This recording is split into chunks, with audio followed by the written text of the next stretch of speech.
ऐसा है कि चाहे पार्लियामेंट हो, चाहे असेंबली हो, जब भी शुरू होती है किसानों के बारे में बहुत चर्चा होती है। हमारा देश किसान प्रधान देश है। हम लोग मैं यूपी का रहने वाला हूँ। हम सब किसान फैमिली से हैं, लेकिन किसानों की हालत इतनी बदहाल है कि लोग गांव छोड़कर शहर की तरफ भाग रहे हैं। किसान अपने खेत में काम करता है, उसको मजदूरी, दिन की मजदूरी भी उसको नहीं मिल पा रही है।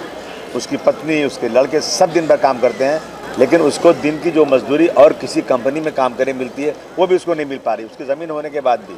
और सरकारें जो है बड़ी बड़ी बातें करती हैं। आज आप यूएसए में जाके देखिए, दूसरे मुल्कों में किसानों को सहूलत दी गई है, किसानों की सब्सिडी बहुत ज़्यादा दी जाती है। हमारे यहाँ सब्सिडी भी नहीं मिल रही है। मैं समझता हूँ कि किसान बदहाल तो देश बदहाल।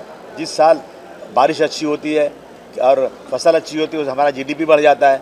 सरकार को सीरियस होना चाहिए और इनका रिलीफ फंड अलग से होना चाहिए, ये हमारी मांग है। हाँ, तो ये तो अफसोस की बात है ना कि किसान आत्महत्या कर रहा है और किसानों से वोट लेने के लिए बातें की जा रही हैं और किसानों के लिए 1 बिलियन आया और वो पैसा उसको किसानों को नहीं मिला। ये तो शर्म की बात है। और महाराष्ट्र जो है इस देश की आर्थिक राजधानी है और यहाँ पे सबसे ज़्यादा किसानों का आत्महत्या हो रही है। अभी जब बात चर्चा होगी तो अपोजिशन खूब चिल्लाएगी और सत्ता पक्ष बोलेगी हम ये मदद कर रहे हैं, लेकिन जब ज़मीन पर देखेंगे तो आत्महत्या और बढ़ती जा रही है। हमें सब कुछ नहीं मालूम। हमें मालूम है कि ज़मीन पर हमें देखना है कि किसान की आत्महत्या रुकी या ख़त्म बढ़ती जा रही है। सारी बातें करने के बाद भी उसकी आत्महत्या नहीं रुक रही है, इसलिए कि उसके पास खाने को पैसे नहीं, उसके बच्चों को पढ़ाने के पैसे नहीं है, उसके बाप को इलाज के लिए पैसे नहीं है और उसको मजदूरी नहीं मिल रही है।